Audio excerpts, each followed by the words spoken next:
కఠినంగా తీసుకోవాలని రికమెండ్ చేయటం జరిగింది. ఇది సంక్షిప్తంగా ఈ రిపోర్టుని పిసిసి ప్రెసిడెంట్ గారికి ఇచ్చాను. పిసిసి ప్రెసిడెంట్ గారు మీనాక్షి నటరాజన్ గారు ఏఐసిసి సెక్రటరీ ఇన్ఛార్జ్ తెలంగాణ వారి దృష్టికి తీసుకుని వెళ్తారని చెప్పారు. అక్కడి నుంచి ఏఐసిసి ప్రెసిడెంట్ గారికి, అక్కడి నుంచి ఏఐసిసి జనరల్ సెక్రటరీ ఆర్గనైజేషన్ వారికి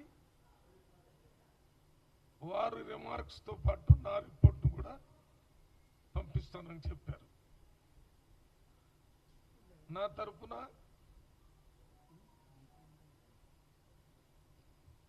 పిసిసి గారి అనుమతి తీసుకొని నేను ఇచ్చిన రిపోర్టులు కూడా ఏఐసిసి ప్రెసిడెంట్కి, AICC general secretary organisation president Mallikarjuna Kharge గారికి,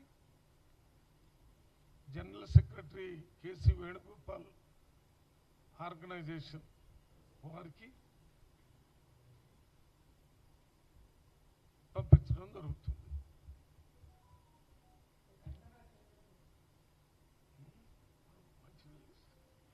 ఇది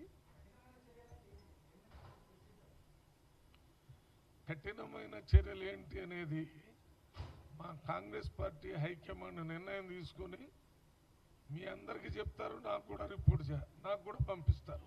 అప్పుడు ఆ కఠిన చర్యలు ఏంటో చెప్తారు. నేను రాసిన అంతా డిసిప్లిన్, క్రమశిక్షణ దాటినట్టుగా ఉన్నారని నేను నోటీస్ ఇచ్చాను. దానికి వాళ్ళు రిప్లై ఇచ్చారు. ఆ రిప్లైని స్టడీ చేసి నేను పంపించాను. దాని మీద ఏ రకమైన చర్యలు తీసుకోవాలో హైకమాండ్ నిర్ణయిస్తుంది.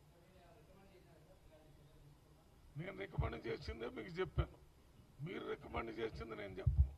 నిన్న కూడా సీఎం గారు చెప్పాడు, ఊహాజనితంగా మీకు మీరే ఏదో అనుకొని అది మమ్మల్ని అడిగితే మేమేం చెప్తాం. నేనేం చెప్పాను, నేను దానికి చాలా సంక్షిప్తంగా డైరెక్ట్గా మీకు అర్థమయ్యే విధంగా చెప్పాను.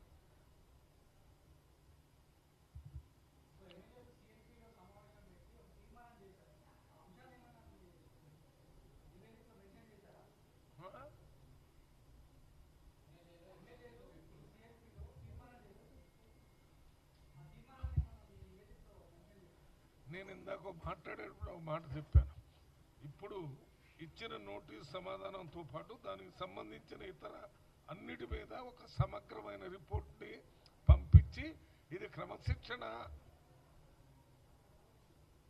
లేకుండా కాంగ్రెస్ పార్టీ పనిచేస్తుంది, ప్రభుత్వం పనిచేస్తుందంటే ఇక్కడ పార్టీకి నష్టం జరుగుతుంది. వచ్చే ఎలక్షన్లో మన ప్రభుత్వానికి కూడా ఓట్ల ద్వారా నష్టం జరుగుతుంది. అందువల్ల వీటన్నిటిని సమగ్రంగా పరిశీలించి ఒక తీవ్రమైన ఒక మెసేజ్ని కాంగ్రెస్ పార్టీ లీడర్స్కి, కాంగ్రెస్ పార్టీలో ఉన్న క్యాడర్స్కి అందరికి కూడా పంపించాల్సిన అవసరం ఉంది.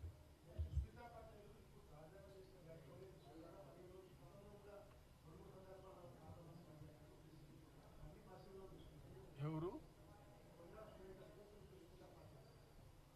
అన్ని విషయాలు పరిగణనలో తీసుకొని ఒక సమగ్రమైన రిపోర్ట్ను పంపించాం.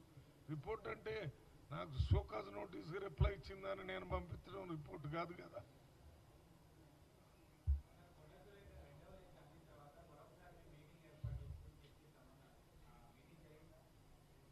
ఎవరిది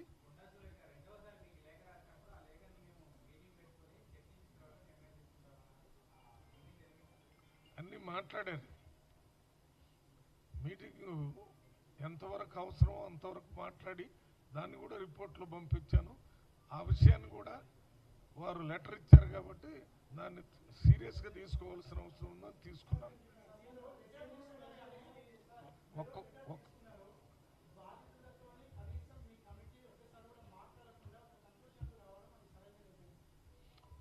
అదంతా కాంగ్రెస్ పార్టీ హైకమాండ్ చూసుకుంటుంది. అది సరైన నేను చెప్పే నేను 3 గంటలు గాంధీ భవన్లో కూర్చున్నాను. ఒక రోజు ముందు నుంచే నేను గాంధీ భవన్లో 3 గంటల నుంచి